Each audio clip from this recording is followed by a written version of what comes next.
وعلی آلہ وصحبہ وبارک وسلم۔ تمام تعریف حمد و ثنا اللہ جل جلالہ کے لیے۔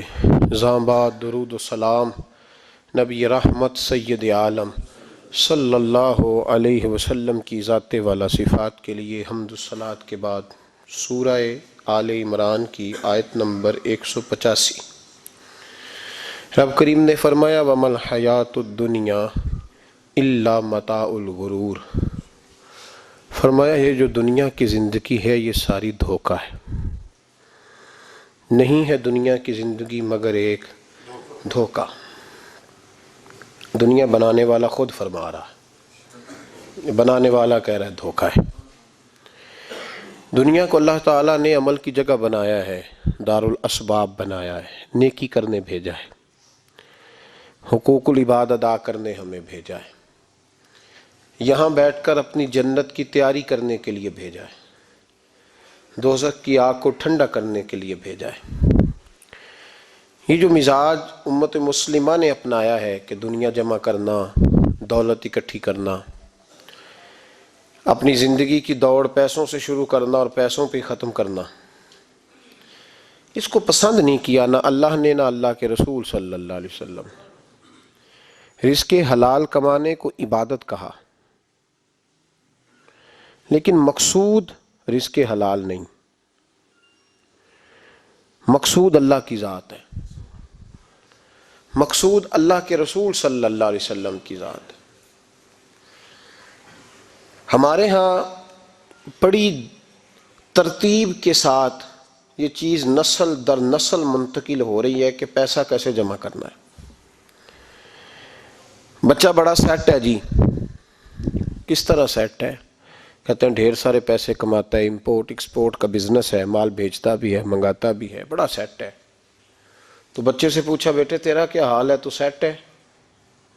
کہتا بڑی تکلیف میں ہوں، سوتا بھی ہوں تو کانوں میں فون کی گھنٹیاں بجتی رہتی، آزمائش کا شکار ہوں، صبح و شام تکلیفوں میں وقت بیتتا ہے۔ یہ کس طرح کا سیٹ ہے بچہ؟ ہماری منصوبہ بندی ہوتی ہے کہ بچے کو ایسی جگہ لگانا ہے جہاں سے وہ جھاڑو کے ساتھ پیسے اکٹھے کر سکے۔ کیسے وہ سیٹ ہوگا؟ کس طرح کر کے نظام چلے گا؟ رزق حلال کمانے کو حضور صلی اللہ علیہ وسلم نے عبادت کا درجہ دیا ہے۔ نبی پاک صلی اللہ علیہ وسلم نے حقوق العباد ادا کرنے کو بھی اللہ کے قرب کا ذریعہ بنایا ہے، پر میں نے عرض کی کہ یہ تو صرف منزل نہیں ہے، یہ تو راستہ ہے، یہ تو سفر ہے۔ جو لوگ سفر کوئی منزل بنا لیتے ہیں وہ نادان ہوتے ہیں۔ نبی کریم سید عالم صلی اللہ علیہ وسلم کی خدمت میں عرض کیا گیا کہ یا رسول اللہ صلی اللہ علیہ وسلم کچھ لوگ کہتے ہیں ہم شادی نہیں کریں گے، گھر نہیں بسائیں گے، بچے نہیں پیدا کریں گے، ہم صرف عبادت کریں گے، دن کو روزہ رکھیں گے، رات کو نفل پڑھیں گے، کوئی نکاح نہیں کریں گے، کچھ نہیں کریں گے۔ تو نبی پاک صلی اللہ علیہ وسلم نے فرمایا ان سے کہو کہ تمہارے لیے بہترین زندگی وہ ہے جو میں نے تمہارے سامنے گزاری ہے۔ میں آرام بھی کرتا ہوں، نکاح بھی کرتا ہوں، عورتوں کا حق بھی ادا کرتا ہوں، میں اپنے بچوں کی دیکھ بھال بھی کرتا ہوں۔ فرمایا تم پر تمہارے خدا کا اگر حق ہے تو تمہارے نفس کا بھی تم پر حق ہے، تمہاری آنکھ کا بھی حق ہے، وہ آرام کرنا چاہتی ہے۔ یہ ساری ترتیب ہمیں نبی پاک صلی اللہ علیہ وسلم نے دی، لیکن ہمیں فرمایا کہ مقصود تمہارا خدا ہے، مقصود تمہارے رب کی رضا ہے، تمہارے نبی پاک علیہ السلام کی غلامی تمہاری منزل ہے۔ اتنا لمبا چوڑا معاملہ جو فقط دنیا کا ہم نے بنا لیا ہے، اور پھر اس دنیا اصل جو محبت ہے نا، وہ بیس جو ہے وہ دولت کی محبت ہے، رشتے دولت کے، ناطے دولت کے، تعلقات دولت کے، اسلام دعا دولت کی۔ میرے محبوب علیہ الصلوۃ والسلام نے فرمایا حب الدنیا رأسۃ کل خطیئہ، یہ جو دنیا کی محبت ہے نا یہ ہر گناہ کی جڑ ہے۔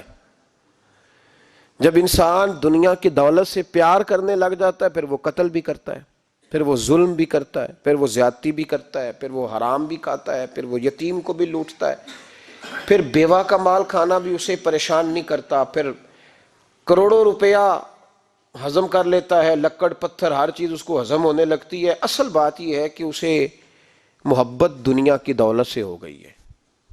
ایک بزرگ کے پاس ایک نوجوان آیا، اس نے کہا حضرت جی میرا نماز میں دل نہیں لگتا. تو بزرگ فرمانے لگے تیرا مسئلہ اصل یہ نہیں، تیرا مسئلہ اور ہے. نے کہا حضور سمجھا دیں. تو وہ فرمانے لگے کچھ بندے ایسے ہیں جو تمہیں ٹیلی فون کرتے ہیں اور تم ان کا فون نہیں اٹھاتے، اور کچھ ایسے ہیں جن کو تم دن میں خود 3 دفعہ فون کر کے حال پوچھتے ہو.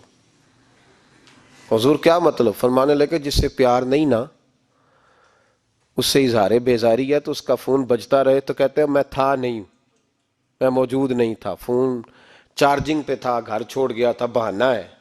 اور جس سے محبت ہے اس کو ٹیلی فون کر کے کہتے ہیں آپ پریشان تو نہیں ہوتے، بس میرا سلام لینے کو دل کر رہا تھا. فرمانے لگے کہ تیرا اصل مسئلہ یہ ہے کہ تو نے محبت نہیں کی اللہ رسول سے. اگر تیرا خدا رسول سے پیار ہوتا تو یہ جملہ کیسے آتا کہ نماز کو دل نہیں کرتا؟ پھر تو تیرا تہجد کو بھی دل کرتا، پھر تو تیرا ہر وقت قرآن پاک سینے سے چمٹائے رکھنے کو دل کرتا. اس لیے کہ تیرا مقصود اللہ کی ذات ہوتی. چونکہ مقصود دنیا داری ہے، مقصود دولت بنا لیا معاذ اللہ، مقصود ایک رنگ بنا لیا ہے، اس کا نقصان قوم اٹھا رہی ہے. نقصان رشتوں میں، نعتوں میں حسن نہیں رہا، پیار نہیں رہا، ترتیب نہیں رہی.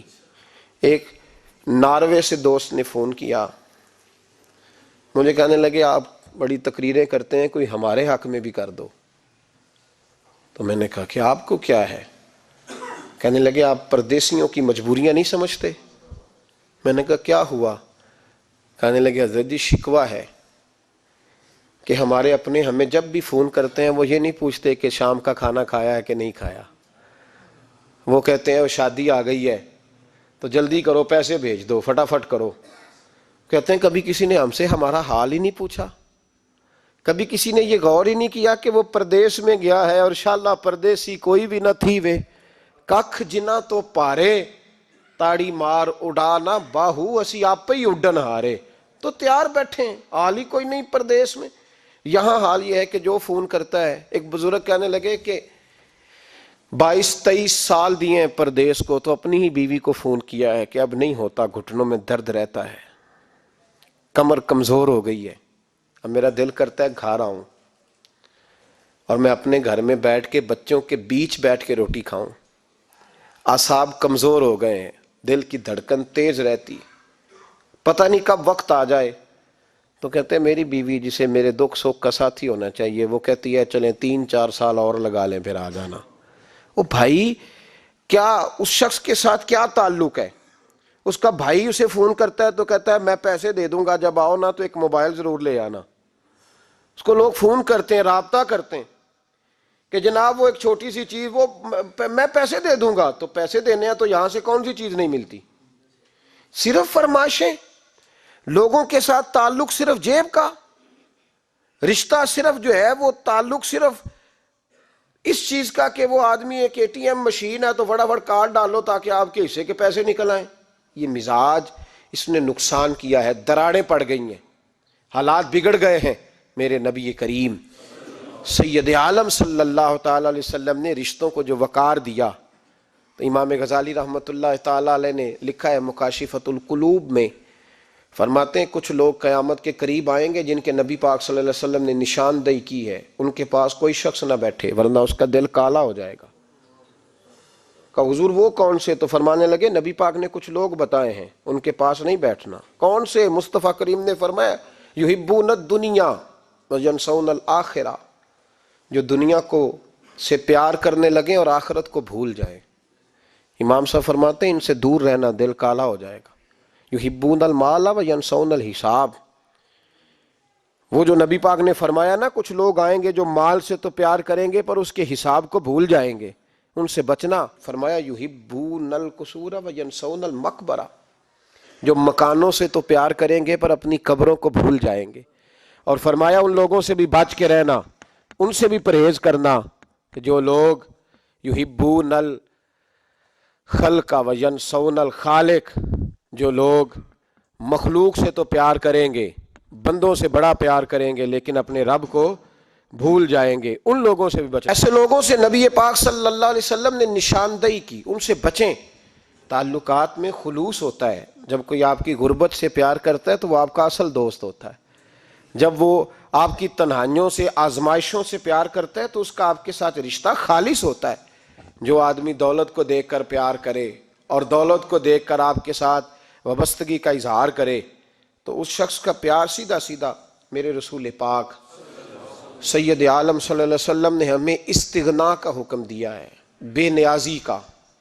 یہ دنیا داری میں الجھنا، دنیا کے بن کے جینا، دنیا کے ہو کے رہنا، آپ یقین کریں سارے رشتے، میں نے سعودی عرب میں پیر دیکھے، پیر مریدوں کی لسٹیں لے کے جاتے،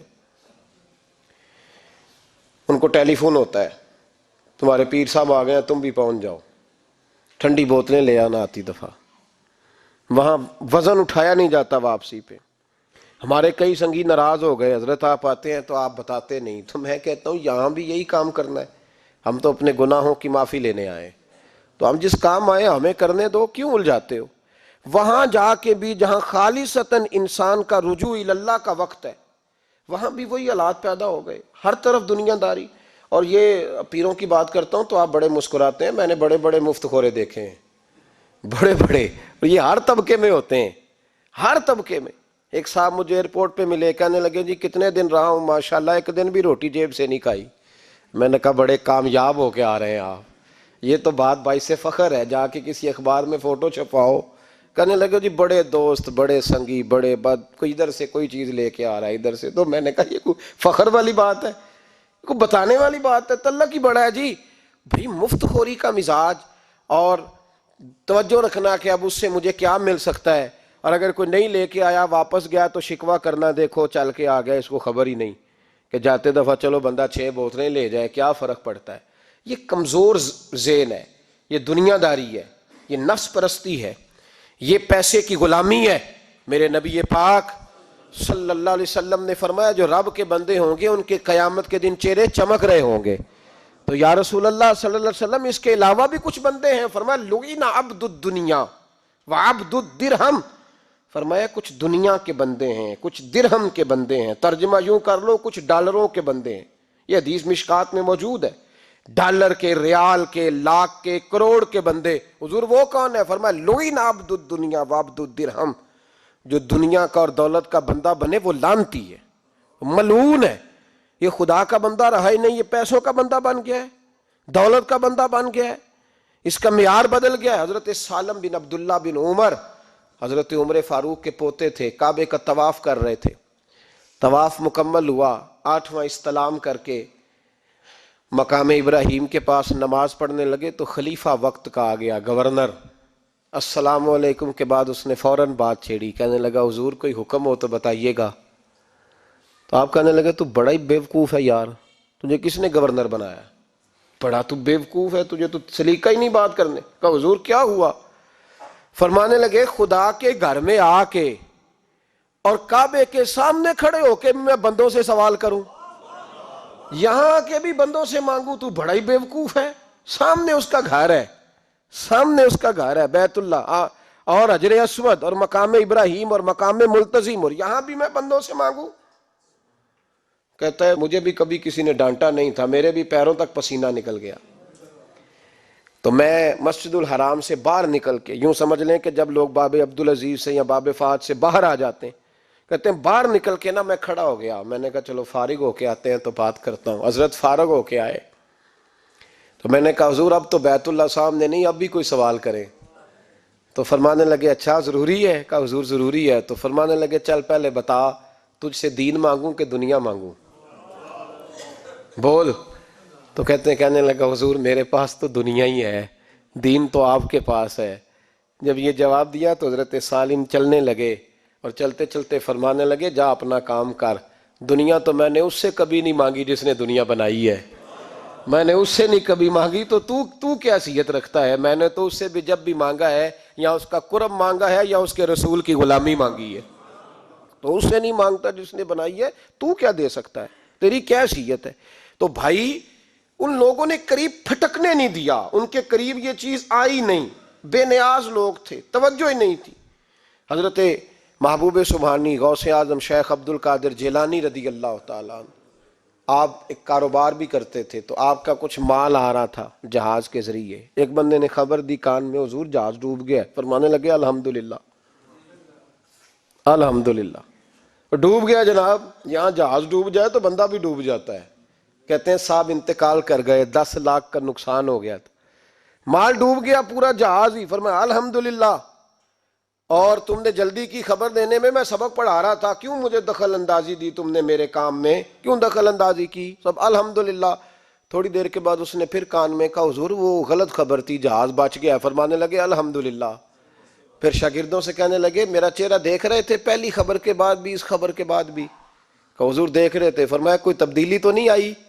کہا حضور نہیں۔ فرمانے لگے شکر الحمدللہ، رب نے میرا دل دولت سے نہیں جوڑا، اپنی ذات کے ساتھ جوڑ کے رکھا ہوا ہے، تبدیلی تو نہیں آئی۔ یہاں تو ٹینشن ہی ٹینشن ہے، ڈپریشن ہی ڈپریشن۔ اور بات کس کی ٹینشن ہے؟ پیسے کوئی نہیں، دولت کوئی نہیں، کوئی چکر چل جائے نا کبھی، اس سے بھی کبھی پوچھ جس کے پاس ہے وہ تجھ سے زیادہ غریب ہے، اس سے کبھی پوچھ وہ تجھ سے زیادہ آزمائش میں ہے۔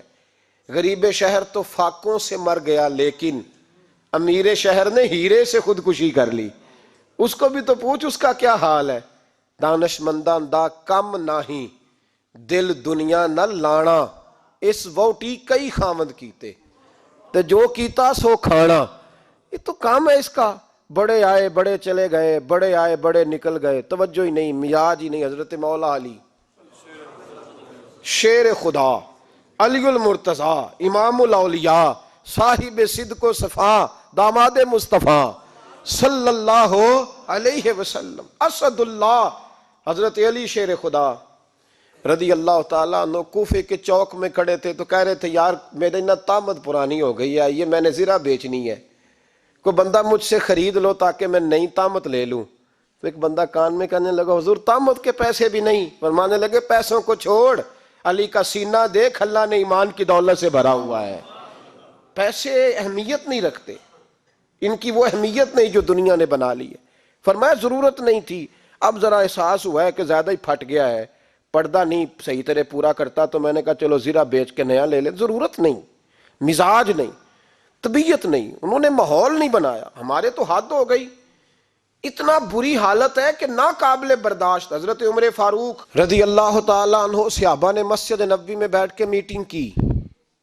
عمر کی تنخواہ بڑی تھوڑی ہے مال غنیمت میں سے، اب تو عمر کے پوتے بھی ہیں، نواسے بھی ہیں، رشتہ داریاں بھی ہیں، تعلق بڑھ گئے ہیں، اور عمر فاروق بوڑھے بھی ہو گئے۔ میٹنگ ہوئی مسجد میں، اس طرح کریں کہ عمر کا کچھ تھوڑا سا نا مشاعرہ، کچھ تنخواہ، کچھ خدمت، کچھ وظیفہ بڑھا دیں۔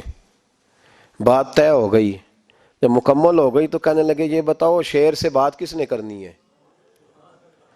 ادھر جائے گا کون؟ پہلے اس کا نام تو بتاؤ، وہاں جائے گا کون؟ تو انہوں نے کہا یہ تو ہم نے سوچا ہی نہیں، بات تو بڑی تگڑی ہے، عمر سے کون بات کرے گا؟ یہاں جتنا مرضی تگڑا پیر ہو، آپ نذرانہ لے کے جائیں، مسئلہ ہی کوئی نہیں، کبھی کسی کو کہنا پڑا ہے؟ تو کہتے ہیں جناب کون بات کرے گا؟ تو ایک صحابی کہنے لگے کہ حضرت عمر رضی اللہ تعالیٰ عنہ کی جو صاحبزادی ہیں نا، حضرت حفصہ رضی اللہ تعالیٰ عنہ، وہ ام المومنین بھی ہیں، حضور علیہ السلام کی زوجہ ہیں، مومنوں کی ماں ہیں، ان سے کہتے ہیں، اور ان کے والد بھی ہیں۔ تو حضرت حفصہ سے کہا تو جناب حفصہ چل کے گئیں حضرت عمر کے پاس، جا کے کہا ابا جی ایک بات کرنی تھی۔ انہوں نے کہا بیٹے کرو، تو ان کو بھی پتا تھا نا جاہو جلال کا۔ کہنے لگے ابا جی مسجد نبوی میں صحابہ کی میٹنگ ہوئی ہے، ایک ہی محلے میں ایک ہی شہر میں لوگ رہتے ہیں تو ایک دوسروں کی خرچوں کا ضروریات کا پتہ ہے۔ کہتی ہے میں نے پس منظر سارا کر کے بات کی، میں نے کہا سب کو پتہ ہے کہ آپ کے خرچے بڑے بڑھ گئے ہیں، تو مجھے نا انہوں نے حضور کی زوجہ سمجھ کے، قابل احترام سمجھ کے میری ذمہ لگایا ہے کہ تھوڑے سے پیسے آپ کے بڑھانے ہیں۔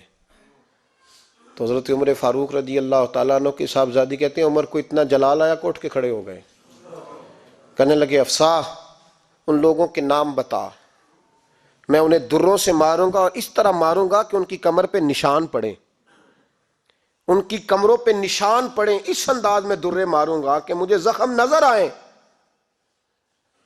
کہا ابا جی اتنا جلال کس بات کا، سادی سی بات ہے۔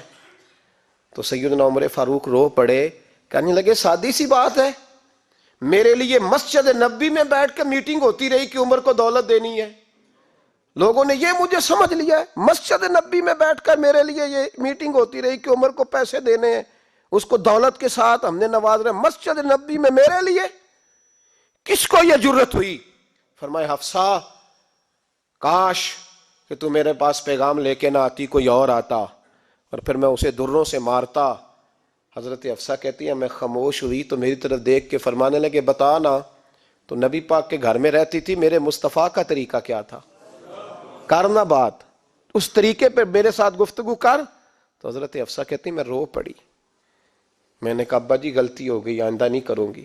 بھائی معیار بنایا ہوا تھا. آپ یقین کریں ہمارے تعلقات آپ شادی پہ دیکھ لیں، جو غریب رشتہ دار ہے اسے کون بنانے جاتا ہے، لیکن ساری برادری کٹھی ہے اس کے دروازے پہ بیٹھی ہے، جس نے آنا ہے تو کچھ لے کے آنا ہے. ہر چیز دولت میں تلے گی. معیار ہی دولت بن گیا ہے، مقصود ہی دولت بن گیا ہے. اس پیسے نے، اس دنیا داری نے، دنیا دار پجاری زردے کتیاں دے گل ٹلی ہو، اتنا سخت رویہ لوگوں نے اپنا لیا. رشتوں کا تقدس نہیں رہا. ایک مجلس میں نے ایسا رنگ بھی دیکھا، ایک ایسا شخص جسے میں ذاتی طور پہ جانتا ہوں کہ عالم بھی ہے، پرہیزگار بھی ہے، نیک بھی ہے، وہ بھی بیٹھا تھا اور اس کے ساتھ ایک سیٹھ بھی بیٹھا تھا. لیکن جو لوگوں کا عقیدت کا رشتہ اس درویش کے ساتھ ہونا چاہیے تھا وہ سیٹھ کے ساتھ تھا. تو میں غور کر رہا تھا کہ یار قوم کا ذہن کس طرح کا ہو گیا. صرف اس کے ہاتھ میں پیسے، صرف دولت مند ہے، اس آدمی کی درویشی بھی گئی، علم بھی گیا، تقویٰ بھی گیا. صرف پیسے ہیں، نہیں ہے اس کے پاس تو وہ کونے میں لگا ہوا ہے اور اس سے لوگ بچ بچ کے سلام. اور میں کہا کرتا ہوں عقیدت کا پتہ چلتا ہی تب ہے جب اجتماع ہوتا ہے. اکیلے درویش بیٹھے ہیں تو سب جھک کے سلام لیتے ہیں، اور جب وہ 2 MNA کے بیچ، 3 MPA کے بیچ، 5-7 سیٹھوں کے بیچ بیٹھے گا پھر تیری عقیدت کا پتہ چلے گا. پھر پتہ چلے گا تیرا اللہ کے بندے سے رشتہ کس طرح کا ہے اور دولت کے بندے کے ساتھ رشتہ کس طرح کا. ہمارے رویوں کے اندر یہ فرق ہے کہ ہم اس وقت آدمی کو تولتے ہیں کہ اس کے پاس دولت کس طرح کی ہے. وقت کے امیر تھے حضرت عمر بن عبدالعزیز. توجہ ہے میری بات پر؟ حضرت عمر بن عبدالعزیز بادشاہ تھے. اب ہم لوگوں نے بھی بچوں کا بہانہ لگایا ہوا ہے نا، بس جی وہ میں چاہتا ہوں بچوں کا کچھ بن جائے، تو بچے بالغ ہو گئے تو کرانا رجسٹریاں ان کے نام، فارغ ہو جاؤ، آ جاؤ مسجد میں چھوڑو. لیکن پھر بھی کنجیاں دینے کو دل نہیں کرتا. پھر بھی بابا جی کی پیالیوں سے مرنے کے بعد پیسے نکلتے ہیں، پھر بھی ان کے تکیے کے بیچ سے بھی کچھ وہ نوٹ نکل آتے ہیں جو اب چلتے بھی نہیں. گزر گیا زمانہ، جو لگتے ہی نہیں. بزرگ ناراض نہ ہو جائیں، لیکن جو بات کر رہا ہوں بہرحال اس کے پیچھے کچھ پس منظر ہے. یہ بھی بہانہ ہے. بینک بیلنس اپنے نام، زمین جائیداد ساری اپنے نام، اور کمائی کس کے لیے کر رہا ہے؟ بچوں کے لیے. نام کس کا لے رہا ہے؟ بچوں کا. یہ کس طرح کا بچوں؟ بہانہ نہ لگاؤ، صاف کہو کہ اپنے لیے کما رہا ہوں. صاف کہو. کیوں بچوں کا نام لیتے ہو جب ہر چیز کی کنجی تو رکھی ہوئی ہے باندھ کے اپنے ساتھ؟ حضرت عمر بن عبدالعزیز بادشاہ تھے. آواز دی گھر میں بیٹھے، بیٹی پانی کا پیالہ تو لاؤ. بیٹی خاموش ہو گئی.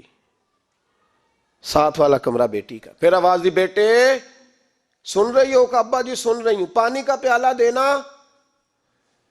بیٹی خاموش ہو گئی. تیسری آواز دی تو زوجہ پانی لے کے آ گئی. نے کہا حضور پانی. حضرت عمر بن عبدالعزیز کو غصہ آیا، کہنے لگے بچے کس لیے ہیں، وہ خود کیوں نہیں آئی؟ اب اتنی نافرمان ہو گئی ہے کہ ایک پیالہ پانی کا باپ کو نہیں دے سکتی، کیوں نہیں آئی؟ تو زوجہ کہنے لگی چلیں درگزر کریں. اس نے کہا ابا کو نہیں بتانا، پی لیں. کیوں نہیں بتانا؟ بتاؤ کیوں نہیں آئی؟ میں نے اس کو پکارا تھا، تمہیں پکارتا تو تم آتی، تمہیں بتانا پڑے گا. جب بات ذرا آگے بڑھی تو ماں تھی نا، بات بیٹی کی تھی، تو اماں رو پڑی، آنکھوں میں آنسو آئے. کہا کیوں روئی ہو؟ کہنے لگی بیٹی کا پاجامہ پھٹ گیا، دوسرا ہے نہیں، اور آپ لے کے بھی نہیں دیتے. کمرے میں بیٹھ کے تو پاجامہ سی رہی ہے، تو کہہ رہی تھی ابا کو بتانا نا، انہیں تکلیف ہوگی. تو وہ اس کے پاس دوسرا ہوتا تو آ جاتی، ایک ہی تھا تو اس لیے نہیں آئی. حضرت عمر بن عبدالعزیز اٹھے، سر سجدے میں رکھا، کہنے لگے یا اللہ تیرا شکر ہے تو نے میرے بچوں کو بقدر ضرورت روزی عطا فرمائی ہے. یا اللہ تیرا شکر ہے. ایک روایت میں نے پڑھی، کلیجہ منہ کو آیا. مصطفیٰ کریم بیٹھے تھے تو سیدہ عائشہ صدیقہ رضی اللہ تعالیٰ نے عرض کی یا رسول اللہ صلی اللہ علیہ وسلم وہ دیکھیں سیدہ فاطمہ آ گئی ہیں. وہ دیکھیں بی بی صاحبہ بغیر بتائے آ گئیں. حضرت فاطمہ الزہرا آئیں تو حضور نے فرمایا فاطمہ بغیر اطلاع کے. حضور چھوٹا سا کام تھا. کیسے آئی ہو؟ تو بی بی صاحبہ نے نا عورتوں کا پلو ہوتا ہے نا چادر کا، پلو کھولا تو ایک روٹی بندھی ہوئی تھی. ایک روٹی چادر میں. یہاں لوگ زیور باندھتے ہیں، دولت باندھتے ہیں. ایک روٹی حضرت فاطمہ نے پلو میں باندھی، کھول کے پیش کی. کہا بیٹے یہ کیا ہے؟ کہا ابا جی کئی دنوں سے گھر میں روٹی نہیں پکی تھی، آج علی کچھ جون لائے تھے، پیسے ہیں، چند روٹیاں بنی ہیں، تو بچوں نے تو کھا لیا، تو میرے سامنے بھی ایک روٹی آئی تھی، میں نے لقمہ توڑا ہے تو مجھے خیال آیا پتہ نہیں مصطفیٰ نے کھایا ہے کہ نہیں کھایا، پتہ نہیں حضور نے روٹی کھائی ہے کہ نہیں، میں لے کے حاضر ہو گئی ہوں، مہربانی فرمائیں. تو فرمایا بیٹے بیٹھ جا. حضرت فاطمہ بھی بیٹھ گئیں. سیدہ عائشہ کہتی ہیں حضور بھی بیٹھ گئے. فرمایا فاطمہ کتنے دنوں سے نہیں کھایا؟ عرض کی حضور 3 دن سے. فرمایا بیٹے میں نے 5 دن سے نہیں کھایا، آ جا. دونوں باپ بیٹی مل کے کھاتے ہیں. روٹی 2 حصوں میں حضور نے بانٹی. فرمایا چلا آدھی تو کھا، آدھی میں کھاتا ہوں. حضرت فاطمہ نے لقمہ توڑ کے منہ میں رکھا تو رو پڑی. حضور 5 دن سے نہیں کھائی. فرمایا بیٹے چپ کر، ہمارا دنیا سے کیا تعلق، ایک پل رہ گیا ہے، بس اللہ پھر جنت کی ساری نعمتیں عطا فرما. رونے والی بات ہی نہیں ہے اس میں، بس ہمارا کیا تعلق، ایک پل ہے، پھر مالک بڑا کچھ عطا کرے گا. او بھائی جو کائنات کے مالک و مختار تھے، جو ابرو کا اشارہ کریں تو حضرت جبریل جنت کی نعمتیں لے کے آ جائیں، انہوں نے تو دنیا کی جانب توجہ ہی نہیں کی، ان کا تو خیال ہی نہیں آیا. دنیا ہی دنیا، دولت ہی دولت، ہر آدمی دولت کے ترازو میں تلنے لگا ہے. اب تو کلیجہ پھٹتا ہے. اب تو لوگ پوچھتے ہیں، اور میں کبھی کبھی بڑا مجبور ہوتا ہوں، آزمائش میں آ جاتا ہوں. لوگ کہتے ہیں جناب آپ سے کچھ قرآن کی آیات سننی ہیں، آپ کتنے پیسے لیں گے؟ کچھ حدیثیں سننی ہیں، کیا اس کا معاوضہ ہوگا؟ آپ سے اس نبی کا نام سننا ہے جس کا آپ کھاتے ہیں، جس کے نام پر آپ نے عزتیں لی ہیں، ان کا نام سننا ہے. آپ کا ریٹ کتنا ہے، آپ کتنے میں بیچیں گے؟ وہ نعت جو غذا ہے وہ کتنے میں بکے گی؟ جب دنیا داری کا یہ حشر ہو جائے کہ وہ رسول اگر ان کا نام نہ رہے تو ہماری سانسیں ہی نہ چلیں، ان کا نام بھی جب اس طرح کمرشل کر کے لیا جائے اور اس طرح وہ چیزیں بھی ریٹ میں آ جائیں، تو بھائی اس سے بڑی اور دنیا داری کیا ہوگی؟ میرے رسول کریم سید عالم نور مجسم صلی اللہ علیہ وسلم نے اس دنیا کو محبوب نہیں رکھا، قاری نہیں بنایا، ماحول ہی نہیں بنایا. حضرت عیسیٰ علیہ السلام کی 450 سال عمر، کتنی؟ 4.5 نہیں، میں نے کہا 450 سال. حضرت عیسیٰ نے شادی نہیں کی، گاڑی نہیں بنایا، ایک پیالہ ہوتا تھا پانی پینے کا، ایک تکیہ ہوتا تھا. ایک دن ایک بندے کو دیکھا کہ وہ بازو کا تکیہ بنا کے سو رہا ہے، تو حضرت عیسیٰ نے وہ تکیہ بھی خیرات کر دیا، کہنے لگے اس کے بغیر بھی کام چل جائے گا. ایک پیالہ تھا پانی پینے کا، ایک دن دیکھا ایک آدمی چلو میں پانی پی رہا تو وہ پیالہ بھی اللہ کے راستے میں دے دیا، کہنے لگے اس کے بغیر بھی کام چلتا ہے. کسی نے کہا نکاح کیوں نہیں کرتے، گھر کیوں نہیں بساتے؟ تو فرمانے لگے 450 سال تو عمر ہے، اللہ کو راضی کروں کہ گھر بساؤں، سجدے کروں یا میں دنیا داری کروں؟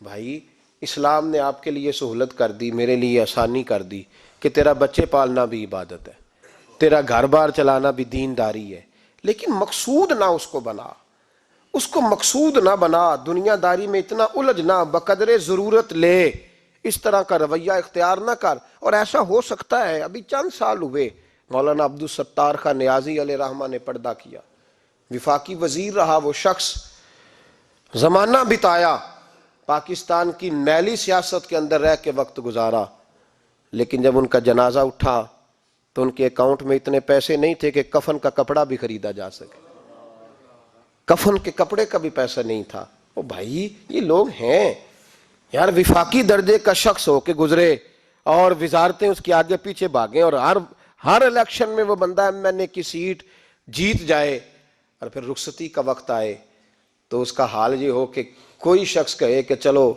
250 اکاؤنٹ سے نکلا ہے تو باقی مجھ سے لے لو تاکہ کفن کا بندوبست ہو سکے. اس کا مطلب ہے کہ آج بھی یہ رنگ ہوتا ہے. اور وہ پگڑی تگڑی باندھتے تھے, سوٹ اعلیٰ پہنتے تھے, تو لوگ کہتے تھے یہ کیوں کرتے ہو؟ فرماتے میں مصطفیٰ کا فقیر ہوں, لوگ تو نہ مجھے فقیر سمجھے, ایسا تو نہ ہو دنیا دینے لگ جائے کہ حضرت کے پاس پہننے کو کپڑا نہیں تو چلو کچھ دو. میں اپنے پردے اپنے اللہ کے ساتھ رکھنا چاہتا ہوں. بھائیو, ان لوگوں نے وقار کے ساتھ وقت گزارا. اس انداز سے تھوڑا باہر آؤ. اپنے ساتھ ہم نے اتنی زیادتی کر لی ہے, اتنا ظلم کر لیا کہ سوائے دولت کے, سوائے دنیا دار, خالص وہ روحانی سلسلہ طریقت کا, تصوف کا, وہ بھی سارا اسی. حضرت ابو الحسن خرقانی درویش تھے, محمود غزنوی بادشاہ وقت تھا, کہتا میں دعا کرانے گیا تو میں نے وہی سمجھا جو سب کے بارے میں سمجھا جاتا ہے. گفٹ پہلے لے گیا, میں نے کہا 2 تھیلیاں اشرفیوں کی لے جاتا ہوں, بابا دعا صحیح کر دے گا, نذرانہ نہیں سود ہے پیران حرم کا. تو کہتے ہیں 2 اشرفیوں کی تھیلیاں پہلے لے گیا کہ رکھوں گا تو بابا میرے حق میں نرم ہو جائے گا. میں نے وہ اب ذہن یہ بنا کے گیا تھا. حضرت اب کیا کر رہے ہیں؟ جمعے کا دن تھا تو کچھ سالکین طریقت مریدین جھاڑو لگا رہے تھے, تو سر میں کھجلی ہوئی تو پگڑی اتار کے ایک مرید سے کہنے لگے دیکھ کہیں جمعے تو نہیں پڑ گئی. تو ایک جمعے دیکھ رہا ہے, وہ کہتا ہے میں جمعے دیکھ رہا تھا. حضرت نے سر جھکایا ہوا تھا تو محمود غزنوی داخل ہو گیا. تو جو جمعے نکالنے والا کہنے لگا او ہو, فرمانے لگے کیا ہوا؟ کہا حضور بادشاہ آ گیا. کہنے لگے چھوڑ, بادشاہ تو آتے جاتے رہتے ہیں, میں نے سمجھا تھا کوئی تگڑی سی جوں تیرے ہاتھ لگ گئی ہے, تو نے تو اس طرح کر کے شور مچایا جیسے بڑا کوئی انقلاب. بادشاہ آتے جاتے رہتے ہیں, بندہ یہ کیا ہو گیا, جوں دیکھ دھیان سے. تو محمود کہتا ہے میں تو دنیا دار قسم کا صوفی سمجھ کے آیا, تھیلیاں بھی شرفیوں کی رکھیں. تو بابا جی سے دعا کے لیے کہا میں سومناتھ کے مندر فتح کرنے جا رہا ہوں, دعا کرنا. تو بابا جی نے اندر سے کرتا منگایا, کہنے لگے یہ میں نے ابھی اتارا ہے کپڑے بدلنے کے لیے. جب بڑی مشکل پڑ گئی تو کرتا سامنے رکھ کے دعا مانگنا, اللہ اس کے وسیلے سے فتح عطا کر دے گا. جو مشکل ہوگی تیری تر دامنی پہ شیخ ہماری نہ جائیے, ہم دامن نہ چھوڑ دیں تو فرشتے وضو کریں. اور اقبال کہنے لگے نہ تیگ و تیر میں نہ لشکر و سپاہ میں ہے, جو بات مرد کلندر کی بارگاہ میں ہے. کو معمولی لوگ ہوتے ہیں. اقبال کہنے لگے ید بیضا لیے پھرتے ہیں اپنی آستینوں میں, انہوں نے بغل میں ہاتھ رکھا ہوا ہے, اگر کھول دیں تو اللہ اسی طرح برکات کا فیض عطا کر دے جو حضرت موسیٰ کے ید بیضا کو ملا ہوا.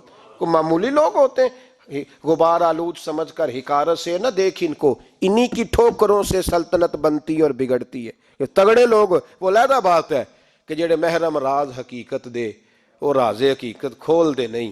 جنہ ویکھیا نہیں ہو کرن گلاں, جنہ ویکھ لیا ہو تے بول دے ہی نہیں. یہ بات علیحدہ ہے کہ وہ بیان کرنا پسند نہیں کرتے, پردوں میں چھپے رہتے ہیں, ورنہ تو اللہ نے بڑے اعزازات دیے ہوتے ہیں. تو محمود کہنے لگا کہ بابا جی نے دعا کی اللہ اگر اس کی نیت صحیح ہے تو اسے کامیابی عطا کرنا, اس کی مدد کرنا. مجھے کہنے لگے کچھ کھائے گا؟ میں نے کہا کھانا ہے. تو کہنے لگے بادشاہ کے لیے وہ کھانا لانا جو سویرے میں نے کھایا ہے. تو میں نے کہا پیروں کا لنگر ہوگا, چھوٹے گوشت کی یخنی میں انہوں نے روٹیاں بریک کر کے ڈالی ہوں گی. حضرت کی صحت ٹھیک نہیں رہتی, گھٹنوں میں درد ہے. تو میں تو یہ سمجھا تھا کہ کوئی دیسی گھی کی چوری آئے گی, لیکن ٹکڑا آیا ایک روٹی کا, آدھا خشک ٹکڑا, اور پانی کا پیالہ. تو کہتے ہیں میں نے اس کو کاٹ کے نا دانتوں کے ساتھ, جب نگلنا چاہ تو یہاں اڑ گیا میرے گلے میں. کبھی اس طرح کا کھانا کھایا ہی نہیں تھا. تو کہتے ہیں حضرت نے دونوں شرفیوں کی تھیلیاں اٹھا کے میری طرف پھینکی. کہنے لگے جس طرح ہمارا کھانا تیرے گلے میں اڑ گیا, تیری دولت بھی ہمارے گلے میں اڑ جائے گی. اٹھ اور نکل, اللہ خیر کرے. کہتے ہیں میرے دل نے گواہی دی کہ یار یہ عام دنیا دار نہیں, یہ رب کریم کا بندہ ہے. کہتے ہیں اب جب میں پہلے انہوں نے کوئی لفٹ ہی نہیں کرائی جب گیا, اب جب میں جانے لگا نا اٹھ کے واپس, تو حضرت اٹھ کے میرا استقبال کیا. مجھے سواری تک چھوڑنے گئے تو میں نے کہا حضور جب آیا تھا آپ نے منہ ہی نہیں لگایا, اور جب جانے لگا تو اتنا اعزاز. فرمانے لگے جب تو آیا تھا تو تو بھی تو یہی سوچ رہا تھا نا کہ 2 شرفیاں دوں گا تو بابا نرم ہو جائے گا, تو میں تجھے کیوں پروٹوکول دیتا. اب جاتی دفعہ تیرے دل نے بھی گواہی دی ہے کہ یہ کوئی دنیا دار نہیں, یہ رب کا بندہ ہے. تو رب کے بندے کے پاس آئے تو تیری عزت نہ کروں. عرض یہ کرنا چاہ رہا ہوں کہ اتنی لمبی چوڑی دنیا داری اس کو مقصود نہ بناؤ. یہ جب مقصود بن جاتی ہے تو بے کیف سجدے, بے سرور زندگی, کسی کا پیار نہیں رہتا. غریبوں کے بارے میں بھی لوگ تبصرہ کرتے ہیں, ہم سے نہیں غریب پالے جاتے, کمائے محنت کرے کھائے, پھر لوگ دھتکارتے ہیں. پھر لوگوں کے اندر سختی آتی ہے جب مقصود دولت ہوتی ہے, اور جب مقصود اللہ کی رضا ہوتی ہے پھر اللہ انسانوں کے دلوں کو نرمی عطا فرماتا ہے. اس کو مقصود نہ بناؤ, اس کو مقصود خدا کی ذات، اللہ کی ذات، فکر آخرت، قرآن سینے سے رہے، اور زبان پر جو چیز ہر وقت جاری رہے وہ رسول اللہ کا درود و سلام۔ باقی چیزوں کو مقصد نہ بنائیں۔ یہ دنیا مقصد بن گئی تو یہ زندگی کو کھڑا کر دے گی، جام کر دے گی، پھر آگے پیچھے کچھ نہیں ہوگا۔ پھر الہاکم التکاثر حتی زرتم المقابر، فرمایا لوگ دولت کے پیچھے اس طرح لگے کہ پھر انہوں نے قبریں دیکھ لیں۔ میں کئی دفعہ کہا کرتا ہوں کہ لوگ مسجدوں میں تو نہیں آئے، قبروں میں چلے گئے، اتنے مصروف ہوئے کہ مسجد آنے کا ٹائم نہیں ملا اور وہ قبروں میں چلے گئے، نماز نہیں پڑھی، یہاں تک کہ ان کی نماز لوگوں نے پڑھ ڈالی۔ اتنا نہ دنیا داری کرو، اتنا نہ اس کو مقصود بناؤ، جتنی اس کی حد ہے اس کو اسی حد میں رکھو۔ اللہ محبوب پاک کا صدقہ سمجھ عطا فرمائے۔ آخر دعوانا ان الحمدللہ۔